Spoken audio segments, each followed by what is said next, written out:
Neil Lester. I am a professor here at Arizona State, well, not here at Arizona State University, at Arizona State University on the Tempe campus.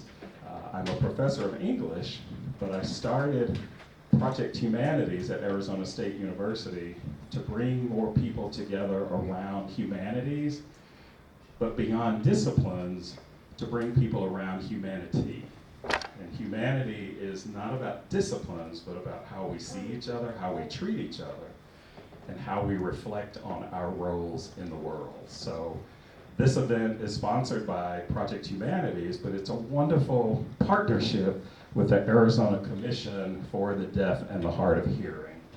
And I have Michelle Michaels, who is the brain person behind this, because we started to talk about lots of things, and we said, let's not just the two of us talk about it, let's talk about it with a community of other folks. So that brings us here, but there is something I want to acknowledge before we get started, and that is a land acknowledgement, that we don't want to be just a performance. We don't want it to be just a performance. We want to acknowledge that Project Humanities sits on ancestral lands of indigenous nations. We thank the native communities of the Salt River Valley, including the Akamo Atham and the Peepash Nations, who have inhabited this place for centuries and whose stewardship of the land and waterways allows us to be here now. We recognize that land acknowledgements alone are not enough. Project Humanities is therefore committed to supporting Native communities by promoting and learning about indigenous histories, cultures, and values. We're also committed to creating critical environments where Native individuals and communities are welcomed and valued. And we are committed to collaborating with indigenous nations in this region to protect Native sovereignty, governance, and jurisdiction over their territories. So welcome, welcome, welcome. We have spent a lot of time trying to make this event as inclusive as it could possibly be. And in the process of doing that, we have also learned. So even before this program started, many of us are learning about what we don't know, and we're learning that we can always do more and do better. So please accept the program that we're offering tonight in the spirit that it is being offered, and if there are slights or mistakes, charge it to our minds and not to our hearts. We have people on Zoom, so I want people to be aware that we do have audiences joining us virtually, and we have people in the room. And I'll say that Michelle Michaels has been a supporter of Project Humanities and a friend for a few years through various capacities. We're also neighbors. But when Michelle is teaching me stuff and we're exchanging information, I get excited about that, and it brings me joy. So this brings me great joy, Michelle, that you accepted the task of facilitating and putting together this panel to teach us and to help us see and participate in greater community. So thank you very much. And I will turn it over to you, and then I'll come back at the end of this, and we will wrap it up. All right? Thank you. Please welcome Michelle Michaels. Thank you, Dr. Lester. It's such a pleasure to know you as a friend and a colleague. I want to also send a big thank you to the ASU Project Humanities staff, running the camera, running Zoom, all of that. Also want to thank our service providers. We have 6 American Sign Language interpreters who are licensed by the state of Arizona here tonight. 4 of them are in person, 2 of them are virtually on Zoom. We also have a nationally certified CART captioner tucked away over here in the corner of the room, Tracy. And so we cannot have access as deaf, hard of hearing, and deaf-blind people without our service providers, so we're grateful to them. Also the panelists that I've invited here to speak. And last but not least, the ACDHH staff. My team here at ACDHH that I work with are phenomenal. From Deputy Director Carmen Greensmith, who is standing in the back of this room in a beautiful blue jacket, to yeah, there she is, to so many more in our organization who have helped organize this tonight. So with that, I want to introduce our panelists. And I'm just going to start with some brief bios and then turn it over to some Q&A. And towards the, probably in about 45 minutes, I'm going to keep an eye on the clock, 45, 50 minutes or so, we're going to open this up to questions from the audience. We have a pretty good audience here in person, but also people on Zoom can also type in your questions, and the ASU staff will manage that and feed that to us. The accommodations that we have besides American Sign Language interpreting, for myself and for Minerva is hard of hearing like me, so we have these little iPad tablets here which show us the captioning, the live human captioning, as well as you can see that displayed in the room. So, to turn this over, I want to introduce Minerva Gutierrez. Minerva is a native of Chihuahua, Mexico. Her hearing loss started in her late teens. In 2016, she received bilateral cochlear implants. She graduated from the Institute of Technology in Chihuahua, Mexico, with a bachelor's degree in industrial engineering and manufacturing.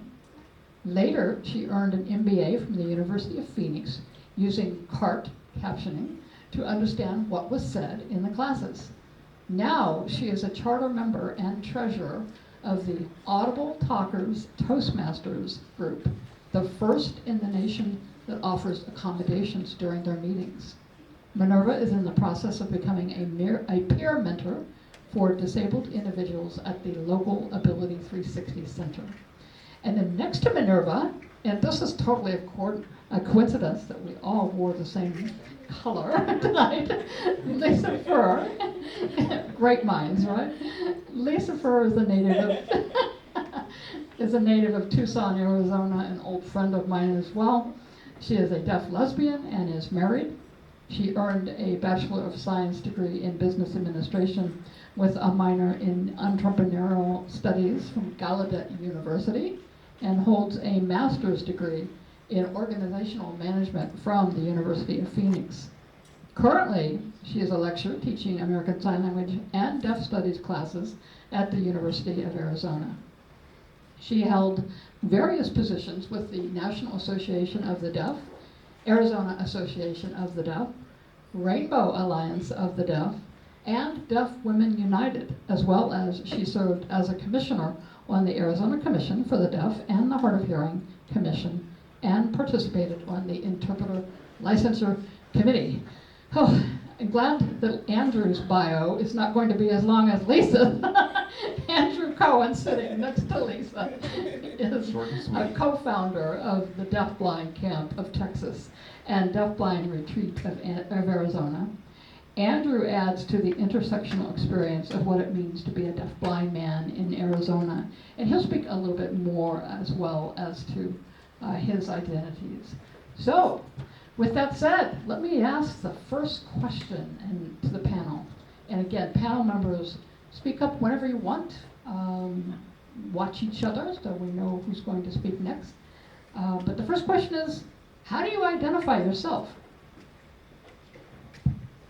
I'll take that first question, thank you. My name is Minerva Gutierrez.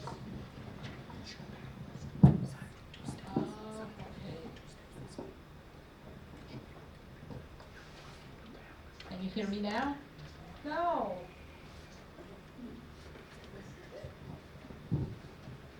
Let's see, is this working? Maybe a little bit closer to the mouth? Thank you very much, Michelle.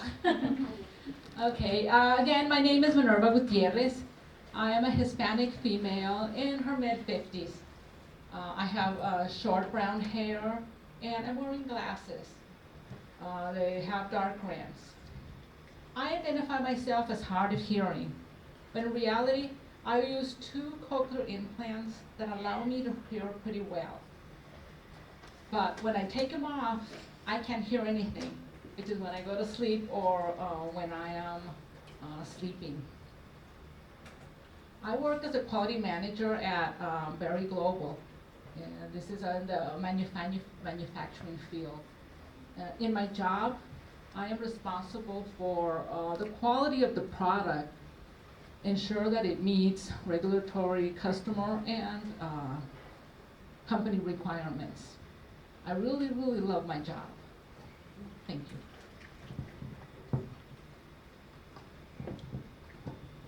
I will go, okay, I'll go next. First, thank you for having me here. I'll go ahead and give a descriptor of myself before I answer your question. I'm a white woman with brown curly hair. I've got glasses, earrings, and a wine-colored shirt that matches all the other ladies up here. The background behind me is an orange wall with a large TV. And again, I am so happy to be here. I think the last time we were here for a committee meeting was maybe 2019, 2020, so it's good to be back. As far as my identity goes, I am a fifth generation deaf woman. I am a lesbian. I have a wife who is an interpreter herself. I am also a deaf interpreter, so we are a family of interpreters. I am a Christian woman. And I wanted to talk a little bit about these labels that you're hearing tonight. Minerva said she was hard of hearing. I said that I'm deaf. I mentioned that my wife is hearing. So a hearing person is someone who can hear. For people in the audience and people on Zoom, if you can hear the interpreter speaking, you've now got a new label. You are called a hearing person. Hearing people know about other hearing people, right? That's the world that you live in. So hopefully that clarifies. Hi there, my name is Andrew Cohen. This is my name sign, an A on the chest. I want to thank ASU and the Arizona Commission for the Deaf and Hard of Hearing for inviting us to be here this evening. I am honored. As far as my identities go, I am DeafBlind, which means that I have Usher's syndrome, which means I have a tunnel vision. I do not have any peripheral vision. I primarily communicate using American Sign Language. In the evenings, when the lights are up, that's usually when I start communicating through tactile means. Now, I'm originally from Pittsburgh, Pennsylvania. Go black and gold.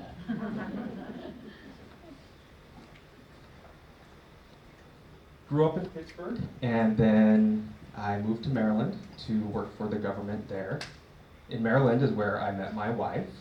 My wife is hearing, and she is a sign language interpreter.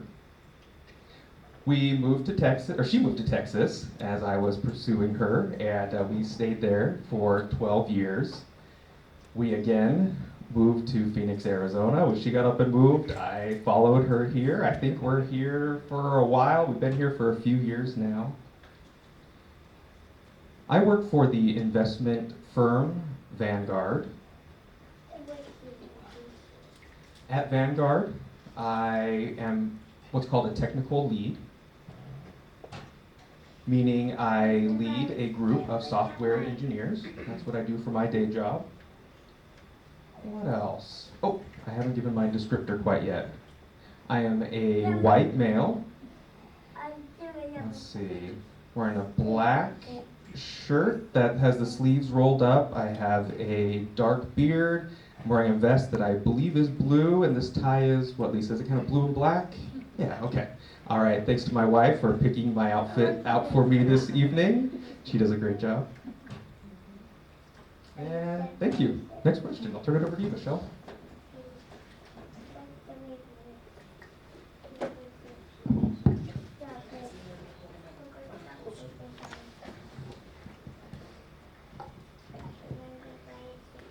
Okay, I got a little far away, so I couldn't quite see that feedback from the audience. Yeah, maybe we'll pass a note like in class. Okay. Higher, up here. Go from Minerva. Okay, got it. Thank you.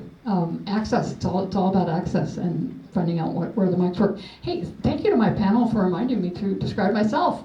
Gosh, I work here at the Commission for the Deaf and the Hard of Hearing. I'm the Hearing Healthcare Program Manager.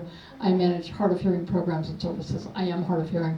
I'm a white woman. I'm in my 60s. I have white hair, lovely purple wine-colored blouse on, wear glasses. We do these descriptions because we know that people who are blind or low vision I appreciate that kind of access. So I thank my panel for reminding me to do that. Okay, so we're going to hold our microphone close to our mouth. What are some awesome things about the culture or cultures in which you are a member?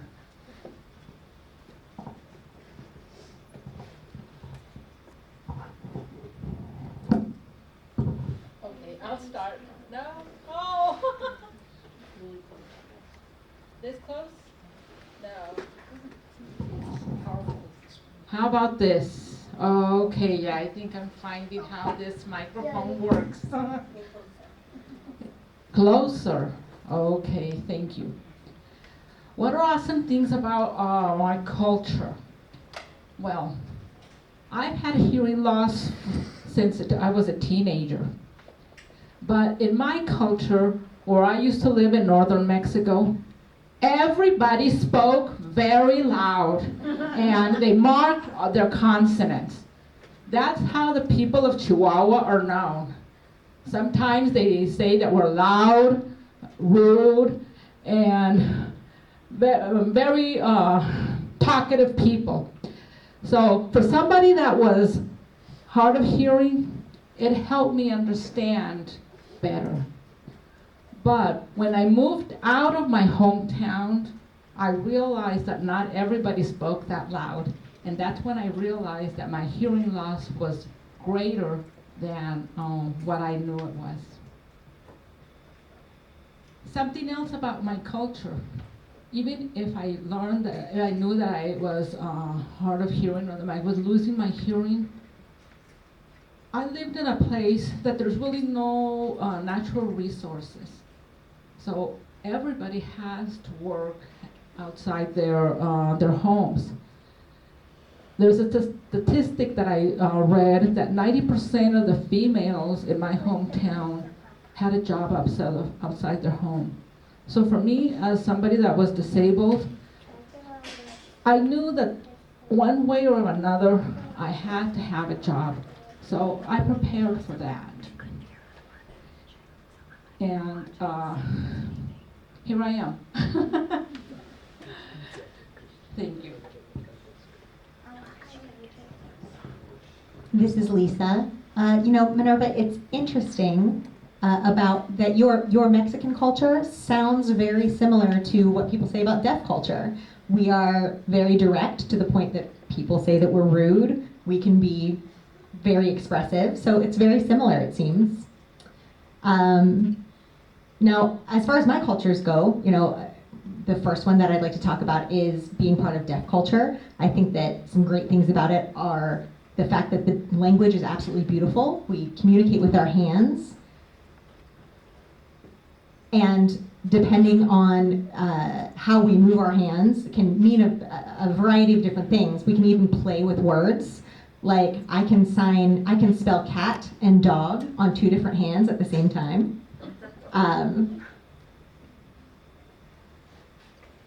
There are some very interesting things that we can do with our facial expression and our body language that doesn't really have a direct translation into English. So just like in English we can have a play on words, in sign language we can have a play on signs.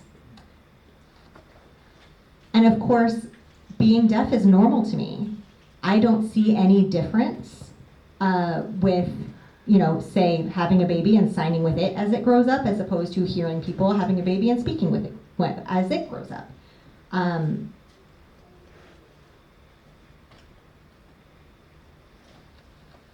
In my family, my parents were the only people in my family to sign. My grandparents, aunts, uncles, cousins, they did not have communication access with us. There was a big barrier for communication. But I could sign with my parents, which was wonderful.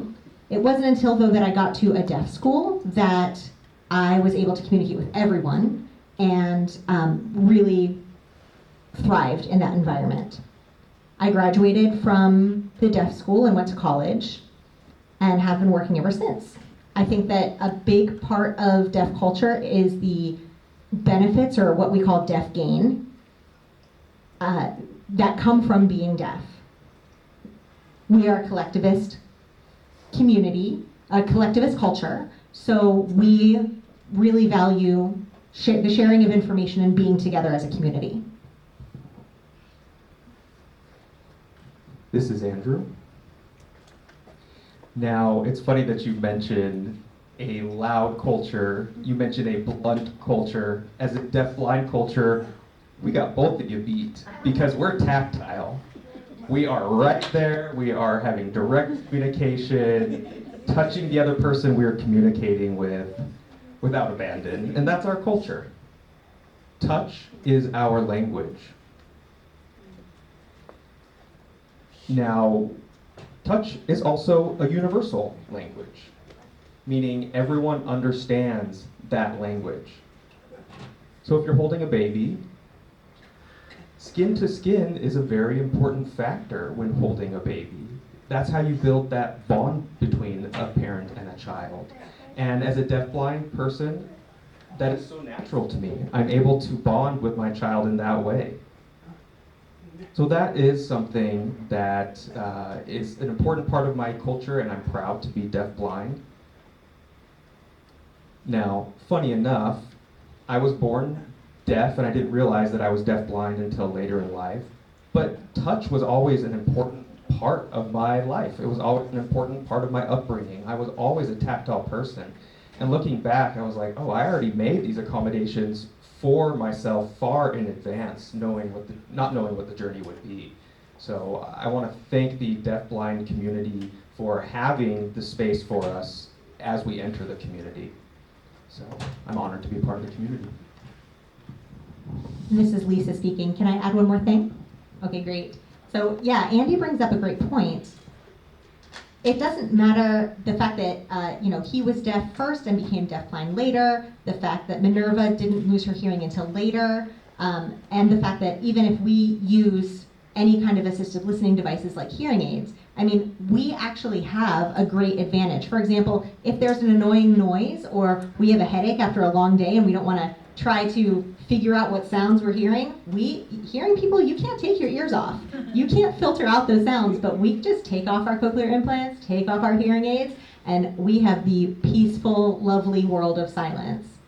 I did actually want to share one funny story, a way that being deaf was an advantage. When we were dating several years ago, we were at our second home in Bisbee. Bisbee is a small city, about an hour and a half south of Tucson. It's a famous old mining town that's famous for its ghost stories. And one night, as we were sleeping, she's my wife now, but my girlfriend at the time, Heather, tapped me on the shoulder and signed, "Did you hear that? Do you hear that? It sounds like footsteps." And I looked, and our dog was barking. Obviously, there was something happening. She was convinced there was a ghost in the room. And you know what? It didn't bother me at all. I was like, great story, I'm going back to bed. She was up all night freaking out. So another way that having hearing loss is an advantage. So when it comes to Ghostbusters, just call deaf people because they're not afraid of ghosts.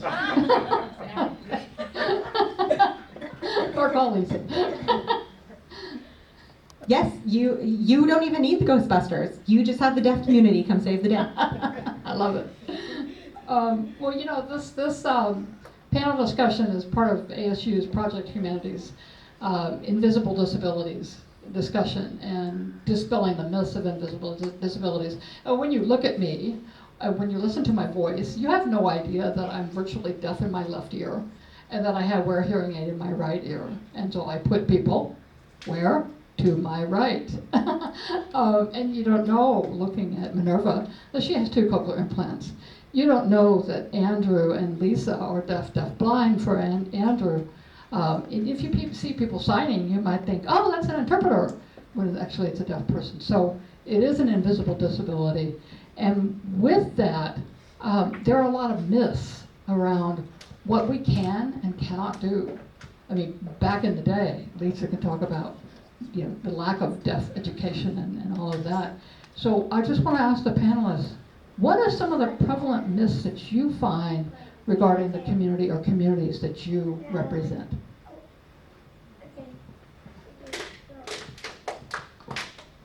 Okay, I'll start. I'm hoping my microphone does work this time. A little bit more? Okay. So, I work in manufacturing, and one of the greatest myths is that in fast-paced, high-volume manufacturing is not disability friendly. And in reality, there's a lot of opportunities there for all of us. Just as sometimes I feel that we're not in the right place or we're not talking to the right persons. And I am an example that accommodations help that person provide valuable work and a support for any company. Thank you.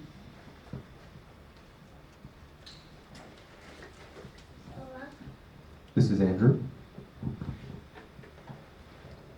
So one myth about the deaf-blind community, that is very prevalent is that deaf-blind people can't have a family.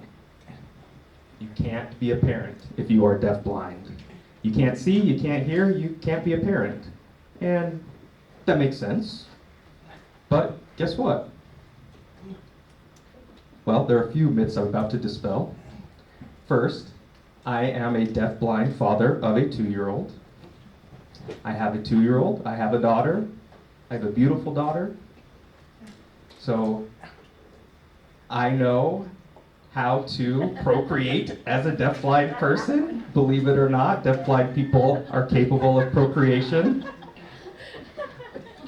I pursued my wife, and here we are today. Now, when it comes to my daughter, I can tell you that things can sometimes be a challenge. I do have to tailor my approach sometimes. There are other things, though, that are extremely easy for me. Like changing diapers are something that are so easy for me. I don't have to turn the lights on. I can do it any time of day or night. Change the diaper quickly and move on with my day.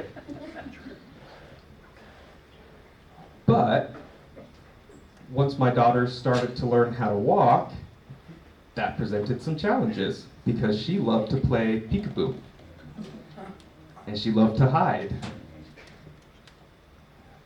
So sometimes I would be looking for her, and that became a bit of a challenge for us, but we learned our way.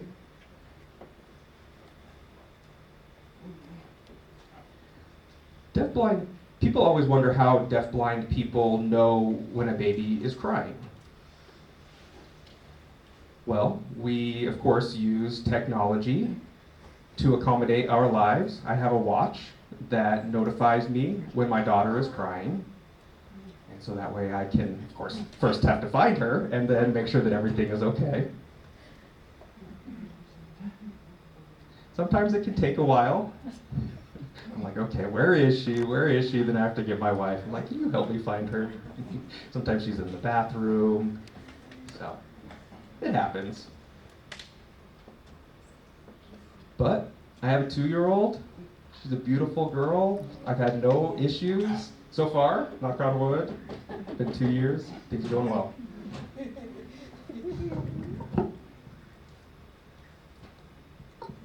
Yeah, this is Lisa. I can think of several myths. Andy was just talking about being a parent, and I was a foster mom for a long time.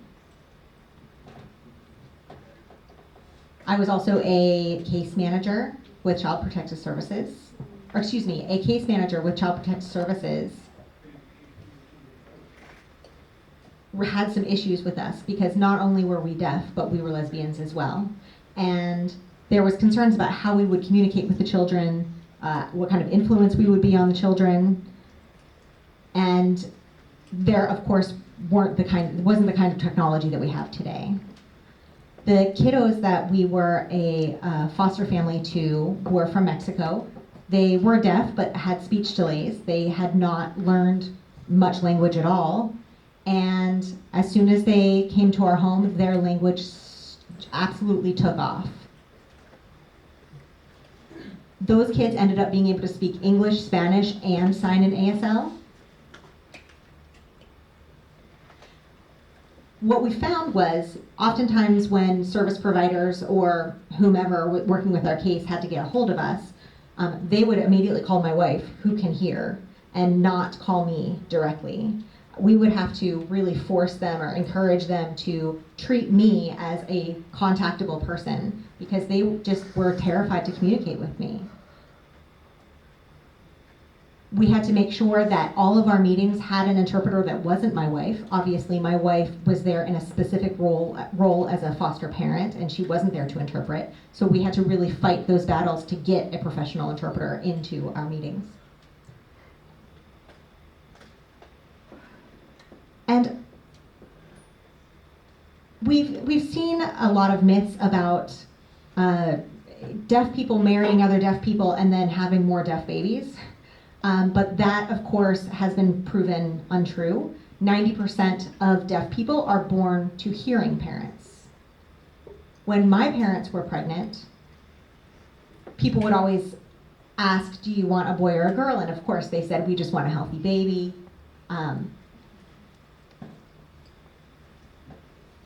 But really in the old days, they wanted a boy first. That was a common thing for families back then. This is Andrew.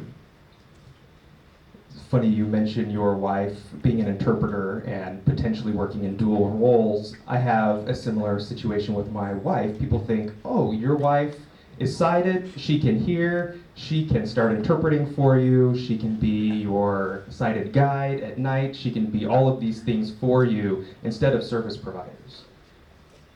And of course, that is not the case. I draw a boundary there. She is my wife. When we go for services, I make sure that I get an SSP or transportation or an interpreter, but when she's with me, she is my wife and a mother. So I understand that struggle, and there are situations where we do, of course, sometimes cheat it just for a few minutes to get by, to make things work. But as long as everyone understands the rules and understands everyone's roles. But we do, of course, see resistance from doctors or from the workplace who don't want to provide accommodations for a variety of reasons. But we do have to be firm and be clear that she is my wife and she is not here to interpret. And, and I can't bring my own mother to all of my appointments, so yeah. So same thing goes for me and for my wife, Lisa. This is Lisa. Actually, that brings up another myth about interpreters. And it's funny that we both have hearing wives that are interpreters, but it's important for people out there to know that deaf people don't just automatically live with interpreters. We don't just bring interpreters with us everywhere we go. My mother was ill recently, and I had to bring her to lots of doctor's appointments in the hospital several times. We had to fight constantly for interpreters at these appointments. There is an Arizona state law that requires interpreters to be professional and certified and licensed. Obviously, Minerva here sitting next to me, I'm sure wherever you go, you're not expected to just magically have a cart provider that follows you everywhere, that from your house to your work. Same for deaf people and interpreters. That is true. That is true. When I go to the doctor, I have to tell them, I need to see your face while you're talking to me. I need you to speak slower so I can understand you. And sometimes I have to repeat myself to the same person over and over.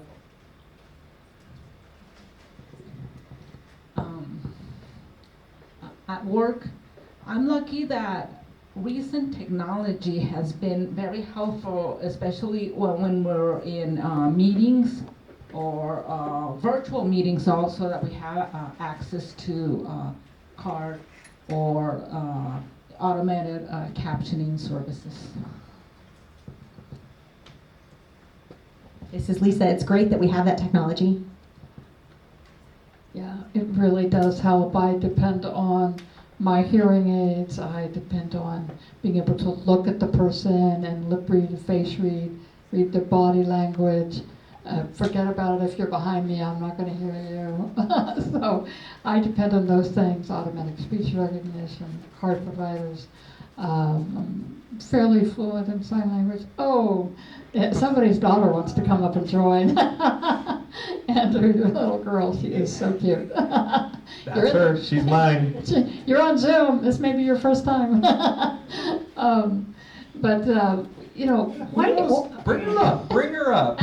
Get in the camera. Get in the shot. Hi, Mom. Well, yeah, service animals. We also, a lot of us have hearing dogs, and I have one as well, although she's quite old now, so she's retired. But I do, when you were talking about pulling off our cochlear implants, being deaf, when my dog is snoring, I make sure to lay on my right ear, because my left ear is my deaf ear, and I'm like, snore all you want, but I can't hear you.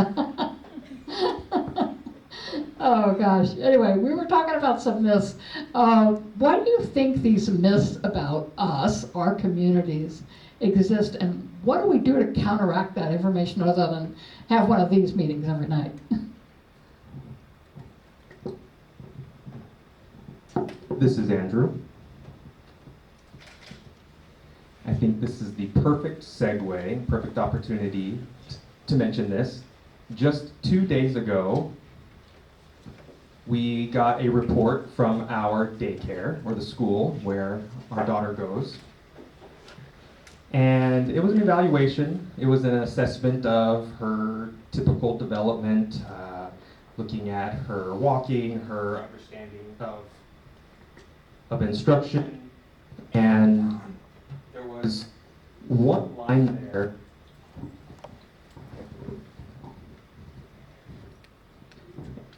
about language development. And it said language development was just okay. And I showed the report to my wife, and we both had to laugh a little bit. Because in the column where it said comments, it said, we often have to get your daughter's attention to ask her to verbalize what she is trying to communicate. And we realized, my daughter does know how to communicate in spoken English, in sign language, and in tactile sign language. But sometimes if she is speaking in English and she doesn't know the word for something, she'll switch to sign language, and then she'll continue in sign language until she doesn't know a word, and she'll switch back to English or tactile sign language. But of course, when I'm communicating with her, I understand everything she's saying.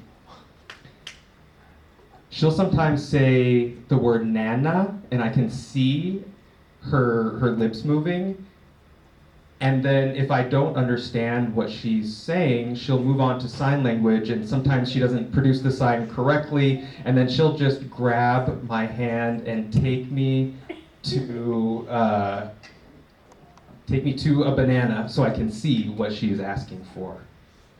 At school, though, she doesn't want to touch things. She doesn't want to be tactile because it's not the right environment for it. And if she's saying just nana, it's not enough for them to understand what she's trying to communicate. It's funny that the school is looking at her language skills and saying that they're just okay, but as a deaf-blind parent, I think her language skills are great.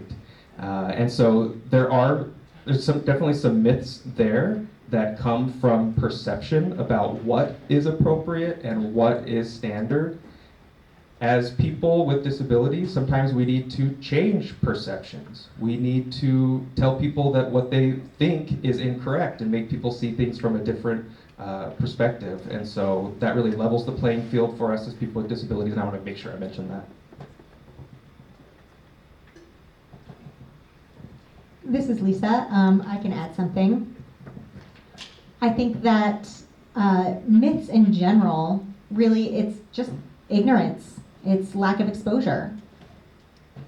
I think that people are always the most open-minded. I know that Dr. Lester mentioned that this is a place to learn and a place to finally gain that exposure. I think it's great that we learn something new every day. As long as we continue looking at the world with an open mind and an open heart, that's the best way that we can accept new information. So when people with a disability, especially people with hearing loss, communicate their needs or offer what the best communication approach is for them, it's important to believe them. It's important to be open to that. So, for example, I've been in situations where, like, I would go into a fast food restaurant. This is, of course, before phones and texting. And I would go into a fast food restaurant and go up to order and kind of gesture for a paper and pen. And next thing I know, they're bringing me out a Braille menu. I didn't ask for a Braille menu. I'm sighted. I don't even know Braille. I just want a hamburger, right?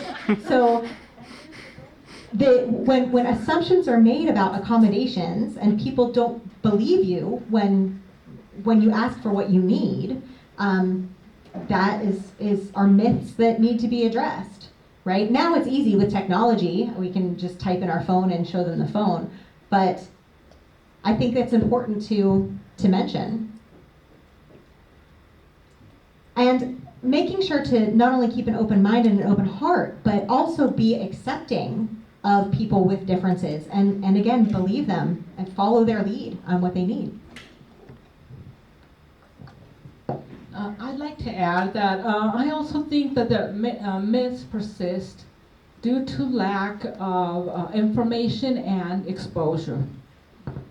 I've had several jobs over the years, and I believe that on most of those jobs that I've been offered a job or I've actually started to work at those places, there has been at least one person that has some exposure to somebody with hearing loss or deaf.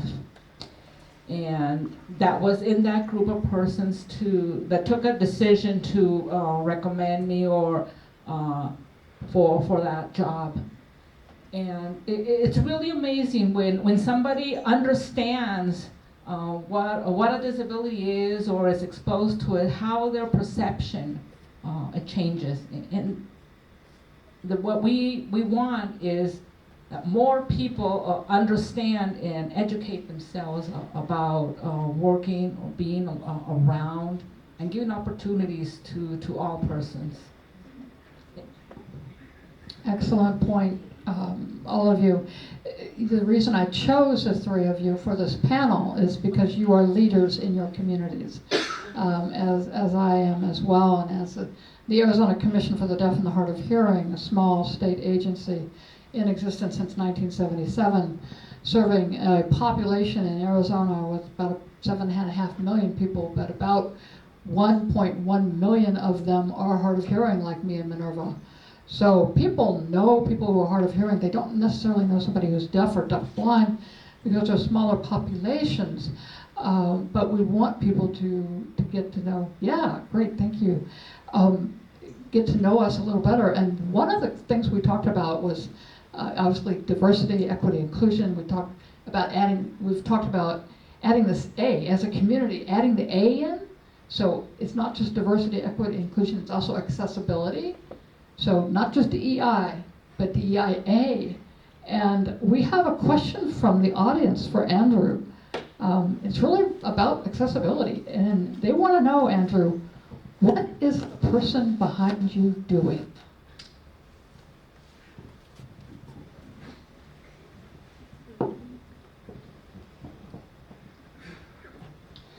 This is Andrew. It's a fantastic question. The person behind me is working as a support service provider, or SSP. We now use a term co-navigator in place of SSP. It's a newer term. His role is to provide me with information that I cannot hear or cannot see by giving me information through my back. Now, when people are talking, he will indicate the direction in which the person is speaking so I know which way to look. When people are laughing, he does a signal on my back that indicates people in the audience might be laughing. He's providing me with environmental information through a series of signals on my back to help me keep up with you. And that's how I'm so quick with my responses. It's great to have a support or SSP or a co-navigator.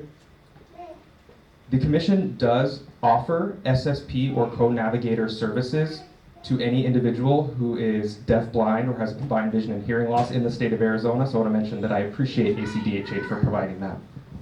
Thank you for providing that information, Andrew, and also thank you for one of the things that wasn't in your bio, but that Andrew was appointed by the governor to be one of the commissioners on the Board of Commissioners that oversees this agency. And so we really appreciate Andrew's participation on the commission board and his insight into the issues that affect us as a state agency and as a population of over 1.1 million Arizonans. So, there you go, and we have an audience here clapping as well. So, and his SSP has also told him that. So, okay, we've got another question. We can move on now. We can move on. We can move on. All right, I'm gonna make him blush. Get on with the show. So, so I have another question here. To what extent does your personal background, shaped by your intersecting identities, influence your advocacy or your activism efforts within the communities you represent?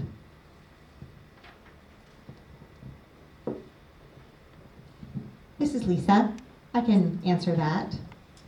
I had mentioned earlier that I was born deaf, and I had never really experienced, a great deal of oppression growing up. I went to a deaf school and had free communication. Unfortunately, in that deaf school, we focused on oral training, which means we didn't sign very much. But I did have exposure to what's called total communication, which is oral training and sign. Once I went to Gallaudet University, I had a lot more free and ease of communication. But I do remember a time when it was difficult to get interpreters, when the ADA law was not that known. I remember playing basketball, and I never had any issues with getting interpreters for any of the games or tournaments that we went to. It wasn't until later that I really faced that for the first time. Having those struggles really led me to wanting to become a community leader and become an activist, because I know what it's been like struggling for those communication rights. I do also understand that you have to pick your battles. I worked at a retail store a long time ago. I was the only deaf employee there, and I felt a little like maybe it was tokenism, if I'm being honest. I had to make a decision to find a different job where I could be appreciated and valued for my skills and my knowledge, and decided not to fight the battle against my perceived tokenism at that other job. It was important for me to find an environment for me to work that was deaf friendly. I've had to advocate for my mother as her health has been declining. We've had lots of issues with providing interpreters for her medical appointments. Oftentimes, medical offices will try to use video remote interpreting, which is like an interpreter on a screen. That doesn't always work and isn't always appropriate, so I have to fight a lot for live in-person interpreters. And I think it's important that I keep fighting that fight, because every time I can educate someone and every time I break down those barriers, that is paving the path for future generations of deaf people who don't have to fight that fight. Andrew here. We kind of have opposite experiences. I was born into a hearing world. I experienced barriers and frustrations from day one.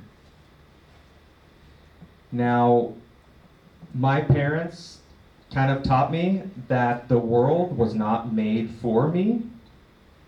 They taught me that it was my responsibility to figure out how to make my way in the world and how to make the world work for me. And so they taught me that No one's going to be there to help you along the way, every step of the way. You need to make sure that you understand your role as a self-advocate. Starting at just 1 or 2 years old, they were doing this with me. And it's funny that it's just so ingrained in my DNA at this point that I'm just an advocate at all times. Whenever I go into a deaf-friendly environment, it kind of feels weird to me. It throws me off a little bit. I'm like, oh wait, no one needs to be here with me? No, I don't need a co-navigator.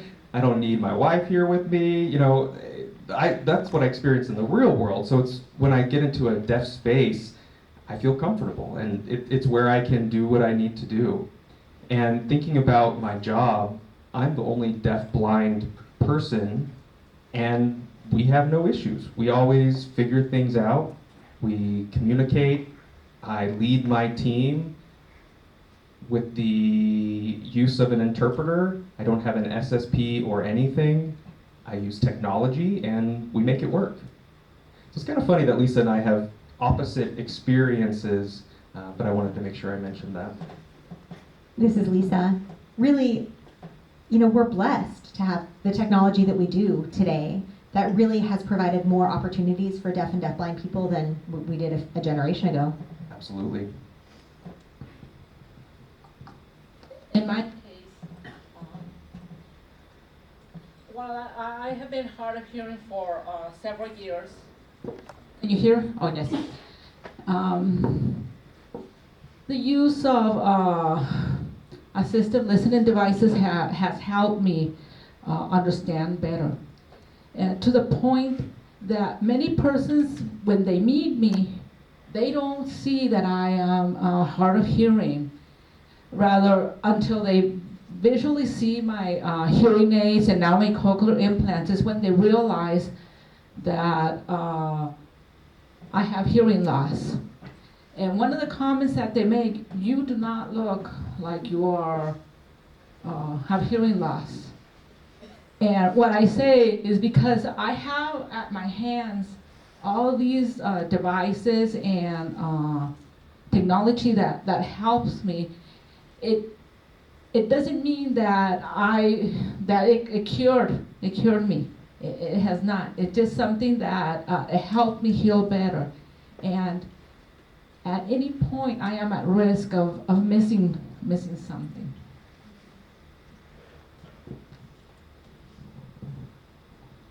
Yeah, it reminds me of when I've been hard of hearing all my life. My hearing loss is hereditary, it's progressive, which means it gets worse over time. And so when I was little, it was very mild loss. A mild loss in a child is not something we ignore, but when I was growing up, it wasn't even identified.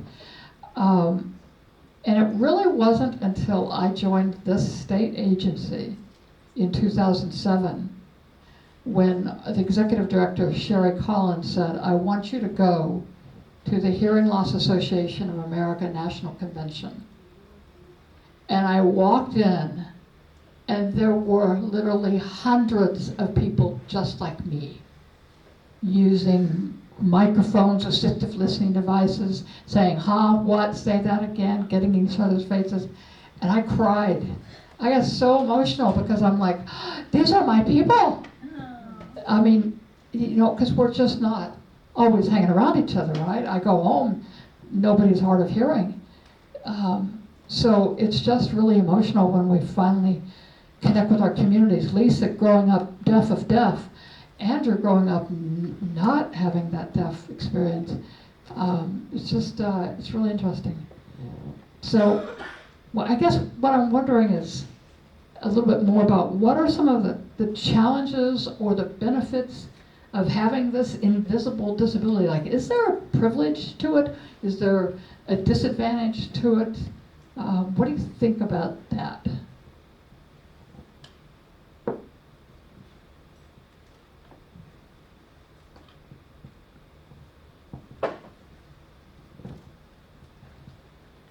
This is Andrew.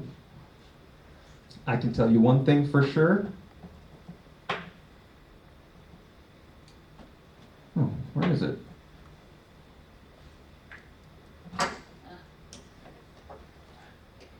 I have my white cane here in my hand.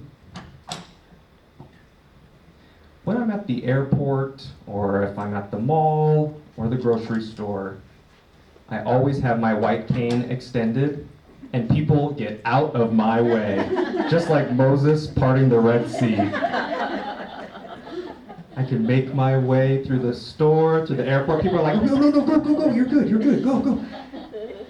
Now, if people accidentally bump into me, and then or I accidentally bump into someone, excuse me, then they see my cane, they're like, oh, I'm so sorry. They start feeding me grapes, apologizing for everything they've done to me in my life.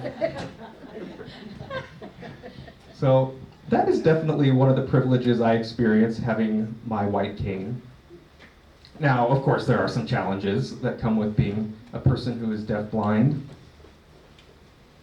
People oftentimes don't give me opportunities because they assume that because I'm deafblind, there are things that I can't do.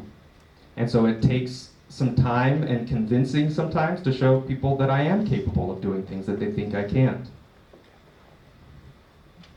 Disability is great, and there are times when it can be a challenge, just really depending on the situation that I'm in. This is Lisa. I feel like I have maybe two different categories that I can speak to.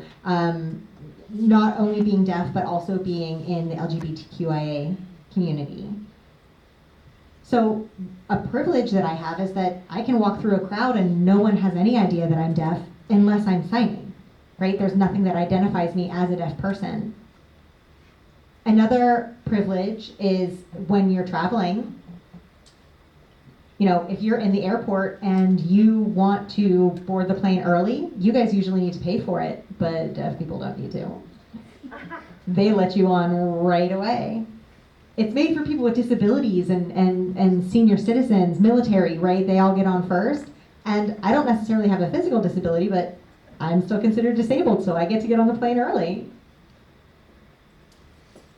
Now, there is good reason for deaf people to get on the plane early. We need to understand our surroundings. We need to make sure to have some clear communication to understand any kind of emergency situations or what have you, but I don't have to wait to get on a plane. I don't have to wait in any of those lines.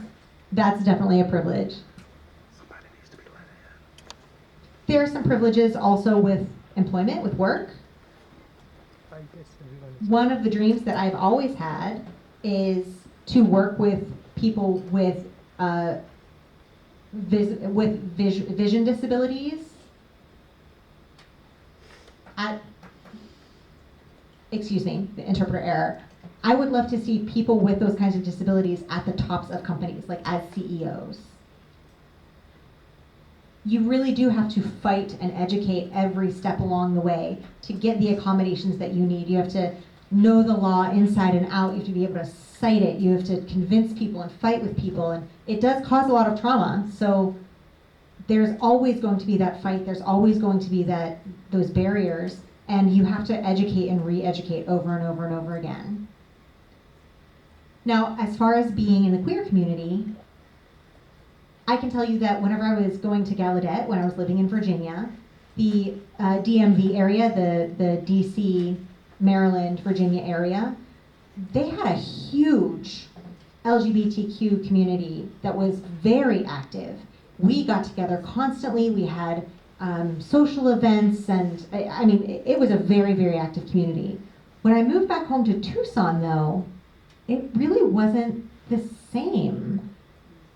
I mean, I don't know if it was the political climate or, you know, maybe the gay community is just smaller in Tucson than it is back east, but being part of that community felt like a privilege when I was in a large and active community back east, but it didn't feel like a privilege when I moved to Arizona. One thing that I did want to add about myths, I had worked as an outreach coordinator all over Arizona, and I would often get encountered, I would have to travel all over Arizona as this outreach coordinator, and people constantly were saying, oh wow, how did you get here? I drove here. People did not understand that deaf people can drive. So, the National Association for the Deaf was established in the 1880s because deaf people weren't permitted to get car insurance.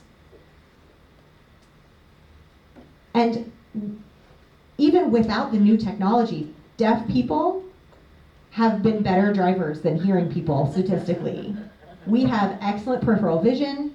We are not easily distracted. Hearing people are distracted by all kinds of things. Y'all are on the phone, you're listening to music. There's all kinds of things that you guys distracted by. Well, now with technology, maybe we're a little distracted. Deaf people are a little distracted on phones as well, I'm not gonna lie. But deaf people are excellent drivers. That is definitely a myth that I hope to dispel tonight. You know, I can't come up with a privilege. I don't know why. But I have been asking, how is it that you have a job? And I'm like, really? I've been doing the same type of job and same type of career for the last 30 years. I'm really good at it. I love my job. What else is needed for that?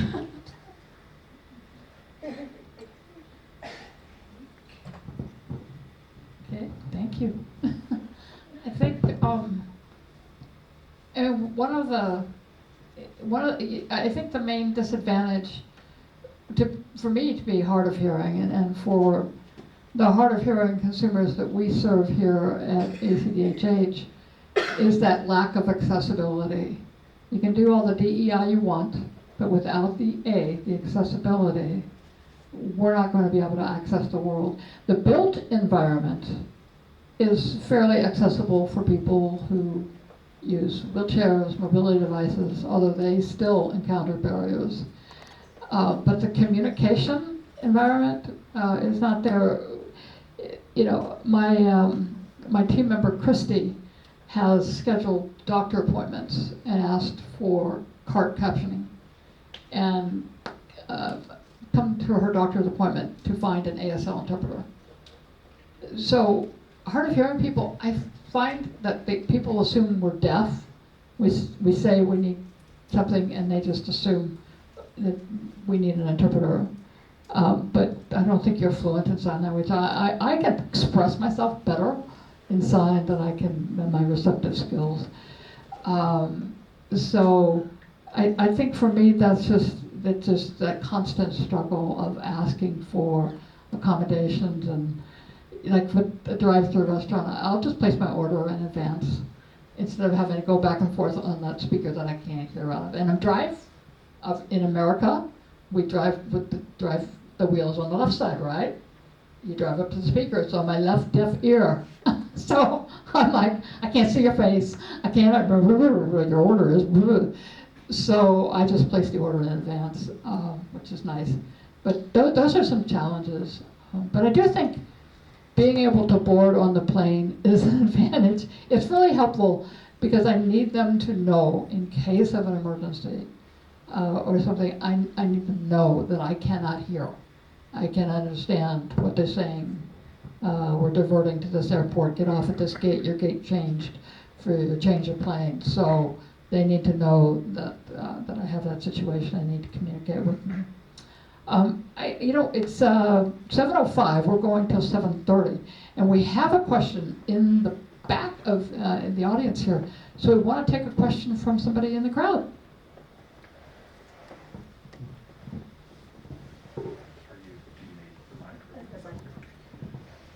I have a question.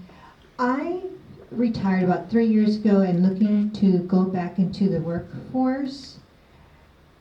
I am not certain if I should indicate on my application that I have a disability and if that would work against me when I go to my interview. Should I disclose it or not?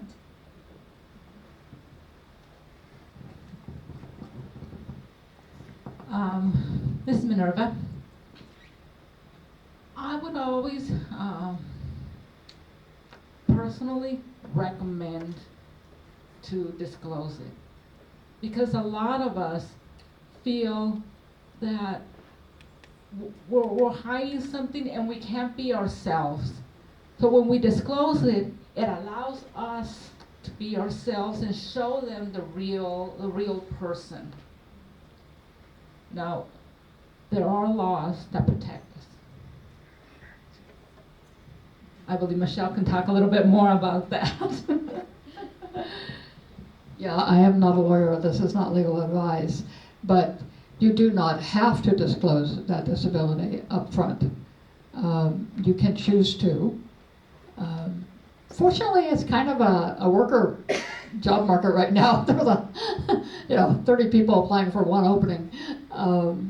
But it's risky, and I know that the deaf and deafblind may have a different perspective on that, whether to disclose that up front or not. So I want to see if my panelists have an opinion on that. This is Andrew. In my experience in the IT world, I would say it's better to be upfront.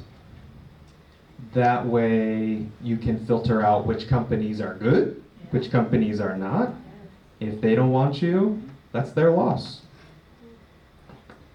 But those companies who are interested and want to learn more about you, you know that that's a good place for you to build that rapport, to build your skills with that company. Another thing that I want to say in my experience is that when I'm asked how I like to be accommodated, I usually give a couple of options, and that usually doesn't work. Instead, I have to say, tell me how you run your meetings, how you do what you need to do, and they tell me the setup. Maybe there's a daily meeting where there are 20 people at a table, there's a phone in there. If there's a phone in there, perfect. I can connect through VRS, video relay service. I can make sure that I accommodate their meetings in a way that works for me. That approach has generally helped my employer understand what I need and to know that we can make pretty much anything work. But you have to be upfront, and I think you have to be specific about what you need. But in my experience, it's worked for me. I love the group of people that I work with. They are all extremely accommodating, and we're all on the same page with things. That's just been my experience, though. This is Lisa. Honestly, I can't hide my disability. It's all over my resume.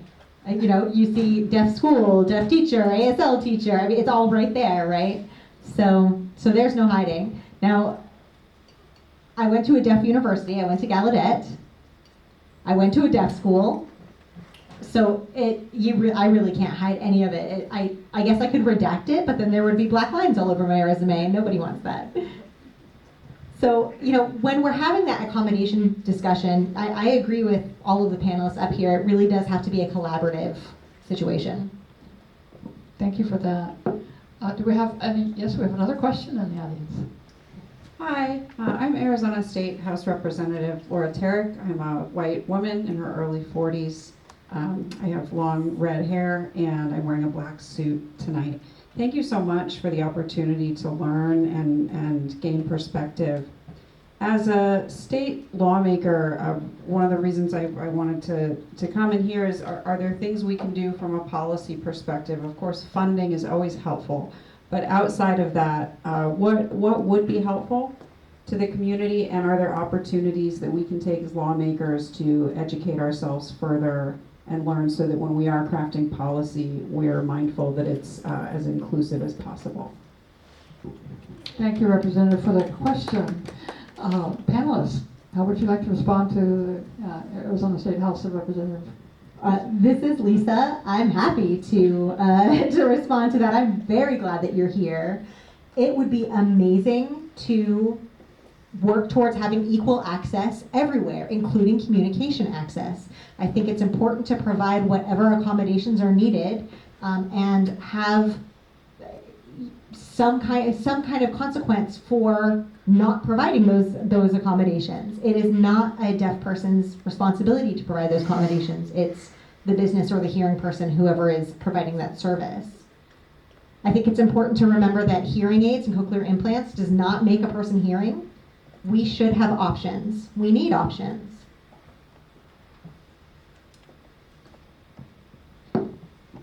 This is Andrew. The first thing that comes to mind for me is to review policy every couple of years. And the reason I mention that is because the world is changing at such a fast pace and technology is morphing right in front of our eyes. Sometimes policies aren't changed and policy can become a barrier for us because people cite laws and rules that become a barrier for us because laws and rules haven't been addressed to stay current with our current needs. That's one thing that I definitely would mention. And the first thing that comes to mind with the deaf-blind community is that we're generally not recognized as a group. There's the deaf group, there's the hard of hearing group. The deaf-blind group generally does not get any recognition.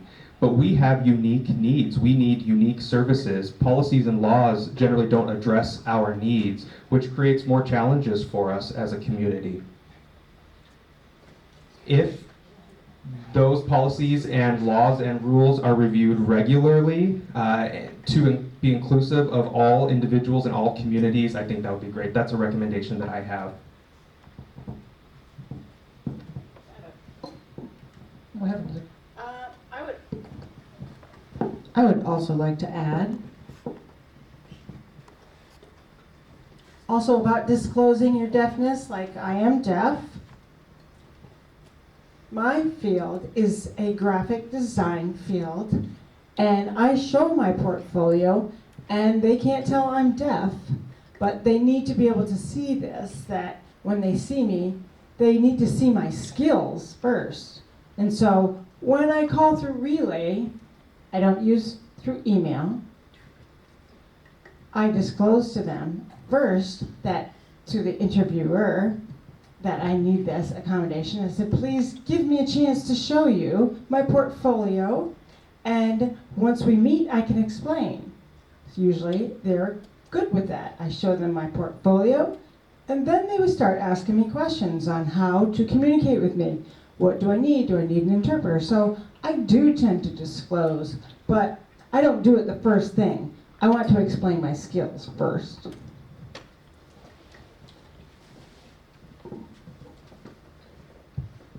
This is Lisa. I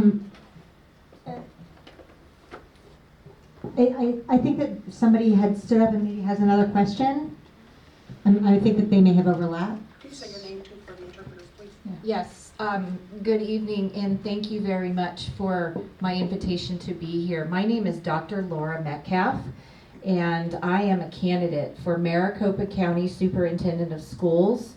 And I am looking to not turn this into a political issue, it is not, but I am looking to add services to this office to reach out to the deaf and hard of hearing and deaf-blind community.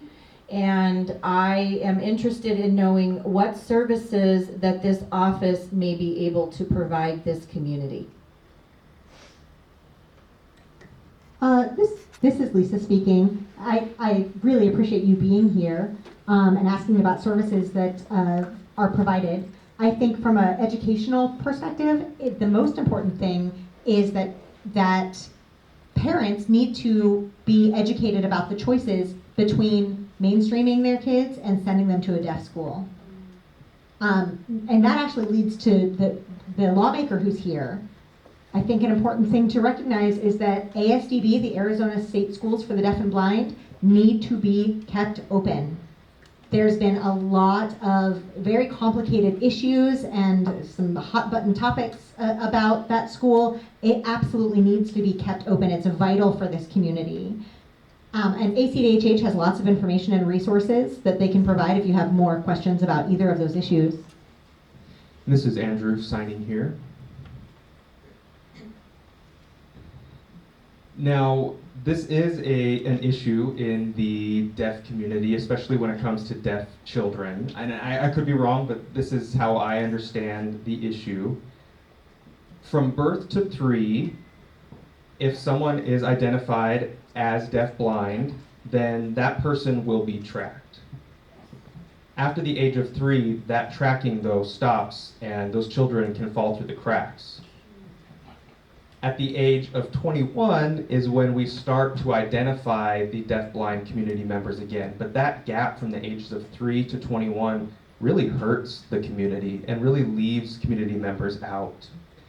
So it's important that we bridge that gap and make sure that those who are identified, of course, we track them, and we track them throughout their entire life. And I don't mean specifically for other communities, but I know that oftentimes this tracking begins and then people lose track of where people are. It's not a cohesive tracking system, but it's important to understand the gaps that occur within a deaf-blind children's life as well. I want to make sure I mention that, and that's for the whole deaf community as well. Minerva, do you have any response to the representative or Dr. Metcalf's? Yes, among the services that I believe that are needed is that a lot of adults that have hearing loss sometimes need access or need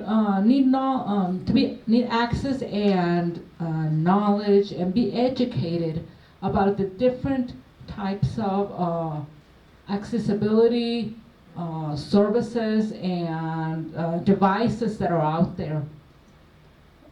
I was very lucky to have met a person at the Office of VR, and at that moment it opened the doors to me of all the services and devices that are available out there.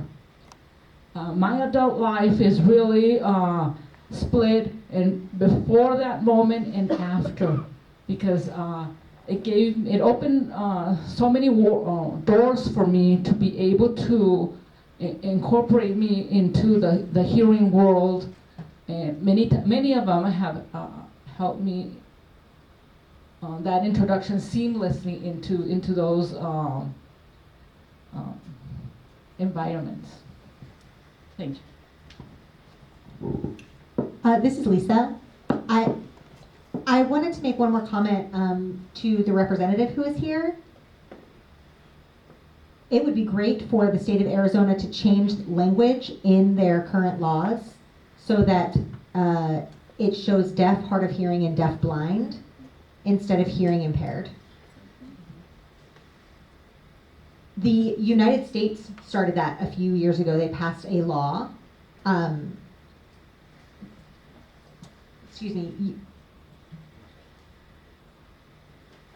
Interpreter error. The Utah actually was the first state to go back through all of their records and find all of the uses of the words hearing impaired and change it to deaf, hard of hearing, and deaf-blind. I think that Arizona should follow suit and look at their laws as well. The change of that term, the change of that label, really has an impact on how our communities are viewed, and it's a more honorable and respectable term. We have another question from the audience. Good evening. Hi. Thank you for inviting us all to this great panel. I feel like it's a privilege to learn from each one of you up here tonight. My name is Judy Robbins. I'm a former retired educator through Arizona State Schools for the Deaf and Blind, locally Phoenix Day School for the Deaf, as well as Mesa Public Schools. I am also a sign language interpreter and freelance as one right now. I would like to ask the panelists to give their perspectives on a myth that many of us educators have to re-explain to the hearing world constantly about the educational level of most children coming through either the schools for the deaf and blind or a mainstream program, and how a reading abilities and literacy is a challenge for these children, and why people have always a question about why they can't read and write after 21 years in schools. And I'd like you to address that, to talk about what impacts literacy the issues of language and communication has on literacy specifically, and how that could actually be dispelled. That deaf people can do anything except for hear, or deaf and blind people can do anything except hear and see. But literacy is a barrier constantly, and if you could address that, thank you.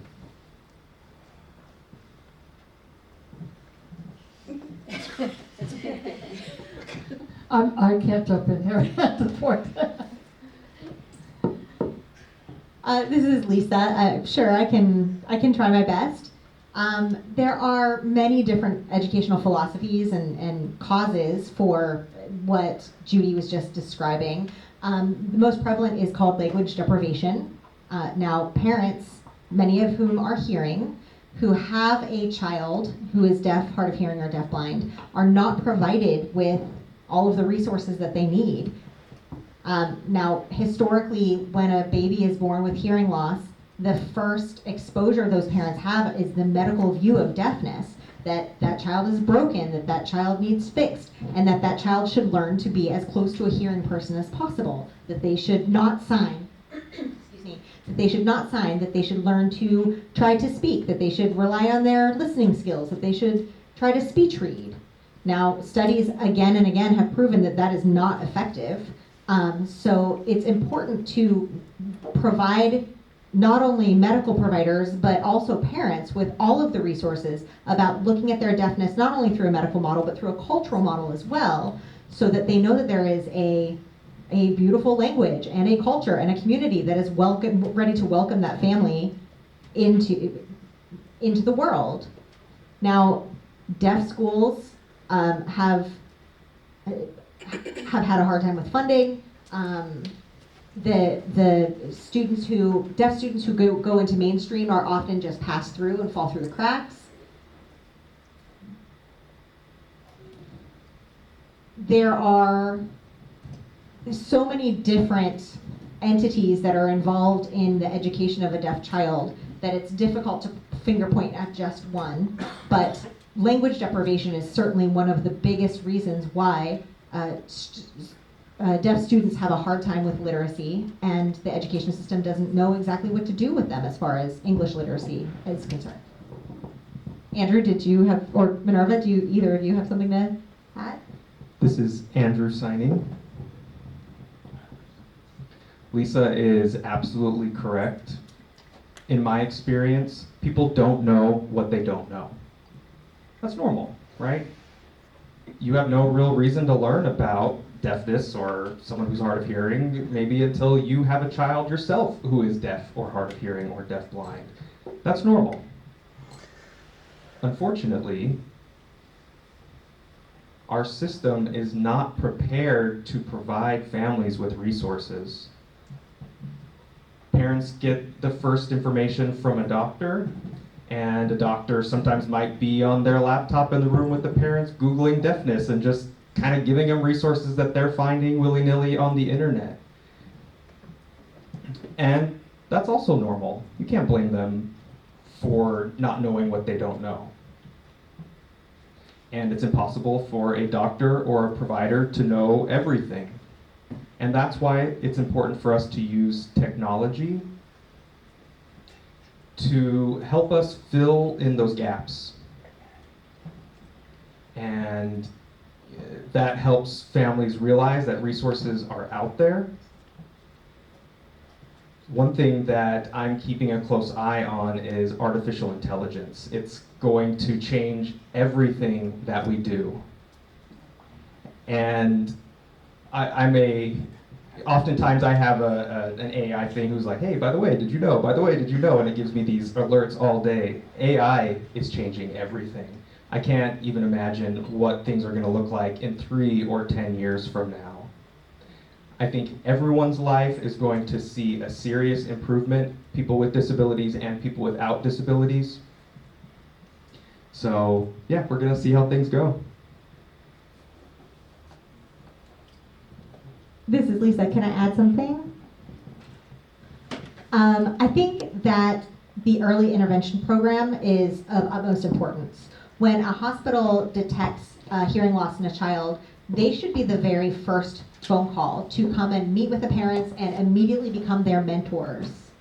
That is the organization that should be teaching those parents about communication, about raising a deaf child. We are not going to do anything different than what a hearing parent is going to do with a hearing child, except for the language.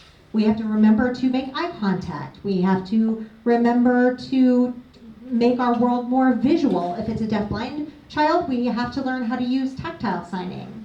So it's something that needs to be started immediately at birth with those families and not something instituted at a later time.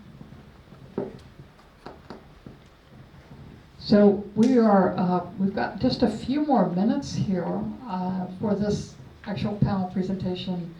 And of course, and this is something that Dr. Lester always says, we could continue this conversation for quite a while. And that's what it's all about, is talking, listening, and connecting.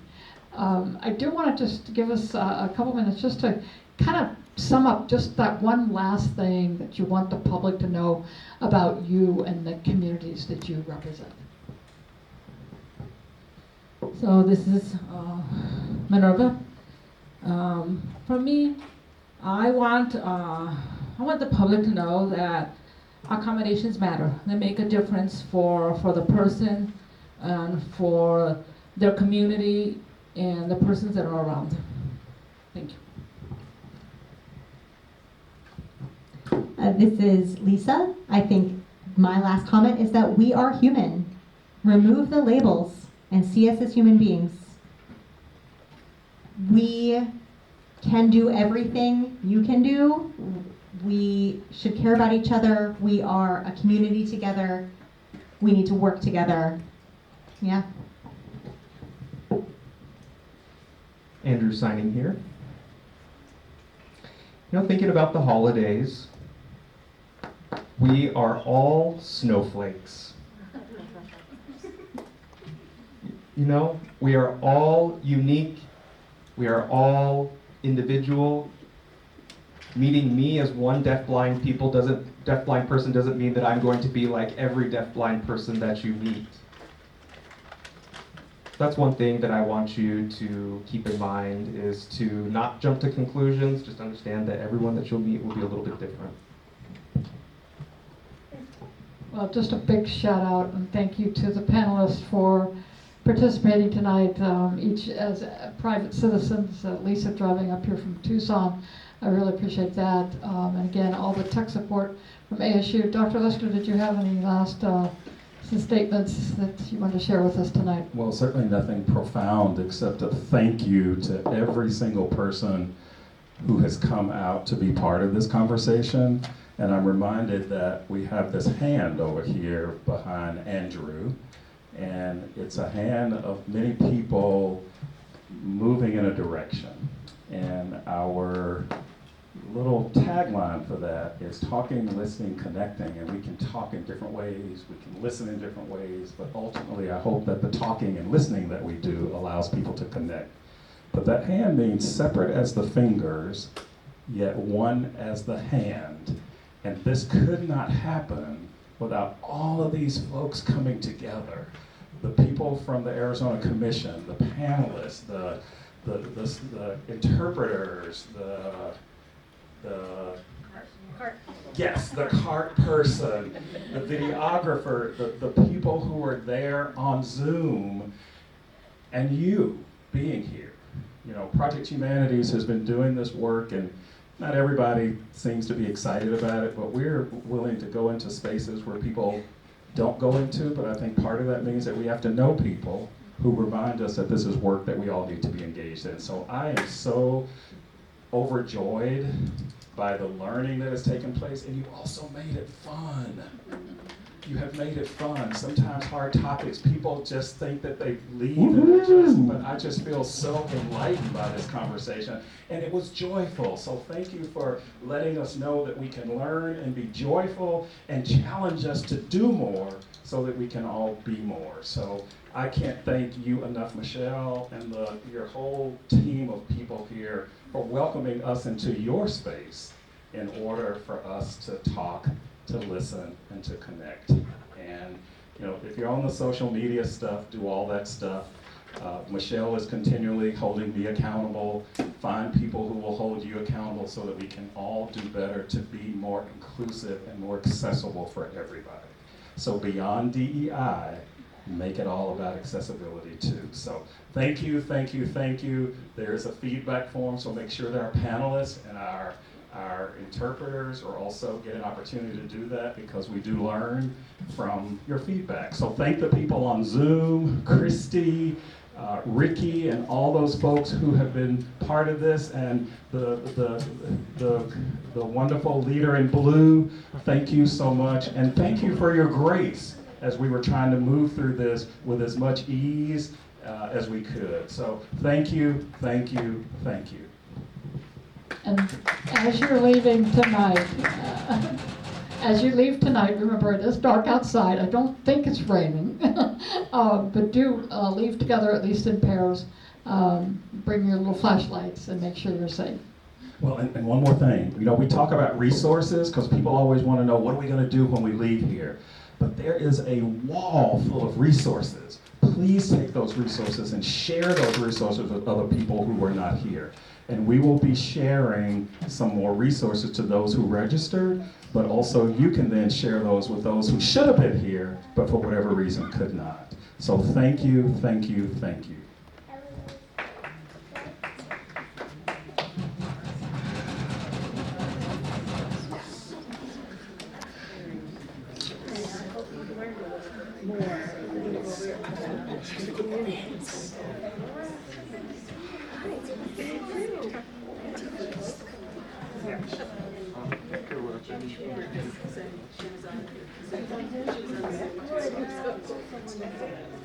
Yeah.